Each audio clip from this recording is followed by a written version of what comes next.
Hello students, বঙ্গগুরুতে তোমাদের সকলকে স্বাগতম। আশা করি তোমরা সবাই ভালো আছো। আজকে আমরা উচ্চ মাধ্যমিক 2024 দর্শন পরীক্ষার সাজেশন নিয়ে চলে এসেছি তোমাদের মাঝে। তো এখনও যারা চ্যানেলটি সাবস্ক্রাইব করোনি তারা চ্যানেলটি সাবস্ক্রাইব করো, ভালো লাগলে লাইক করো, কমেন্ট করো। 2024 সালে দর্শন পরীক্ষায় যে প্রশ্নগুলি খুব ইম্পর্টেন্ট বা আসতে চলে সেগুলি আমরা এই সাজেশনে রেখেছি। তো চলো বেশি কথা না বলে এবার সেগুলি দেখে নেওয়া যাক। তো তোমরা সকলেই জানো দর্শন পরীক্ষায় পাঁচটা অধ্যায় থেকে 5টি প্রশ্ন আসে। প্রথম অধ্যায় বচন। বচন থেকে আমরা যে প্রশ্নগুলি রেখেছি সেগুলি হলো: 1. বচন বলতে কী বোঝো? উদাহরণ সহ নিরপেক্ষ এবং সাপেক্ষ বচনের মধ্যে পার্থক্য লেখো। বচনে সংযোজকের কাজ কি? এই প্রশ্নটা খুব খুব খুব ইম্পর্টেন্ট, তোমরা সবাই ভালো করে অবশ্যই দেখে যাবে।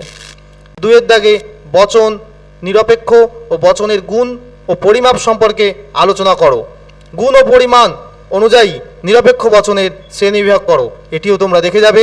এছাড়া 3 দাগে আছে বচনের সংজ্ঞা লেখো ও উদাহরণসহ বাক্য বচনের মধ্যে পার্থক্য আলোচনা করো। এই প্রথম অধ্যায় থেকে মাত্র 3টি প্রশ্ন তোমরা অবশ্যই খুব খুব খুব ভালো করে দেখে যাবে। এর মধ্যে থেকেই আশা করছি পরীক্ষায় কমন পাবে। এর পরের অধ্যায় অমাধ্যম অনুমান। এখান থেকে যে প্রশ্নগুলি রেখেছি সেগুলি হলো: এ. বিবর্তনের সংজ্ঞা লেখো, উদাহরণসহ বিবর্তনের নিয়মগুলি আলোচনা করো। বিবর্তনকে অমাধ্যম অনুমান বলার কারণ কি? বিতে আছে অমাধ্যম অনুমান কি, উদাহরণসহ মাধ্যম ও অমাধ্যম অনুমানের পার্থক্য আলোচনা করো। নিষেধমূলক আবর্তন বলতে কি বোঝো? এটি কি বৈধ? সি এর দাগে আবর্তন কাকে বলে? ও বচনের আবর্তন সম্ভব নয় কেন? কোন ক্ষেত্রে কোনো ক্ষেত্রে কি এ বচন সরল আবর্তন সম্ভব? এ বচনের সরল আবর্তন সম্ভব। এরপরে আমরা পরের চ্যাপ্টার চলে আসব নিরপেক্ষ ন্যায়। এখান থেকে 2টি টিকা লিখতে হয়, যে টিকাগুলি আমরা রেখেছি তোমরা সেগুলি দেখে নাও।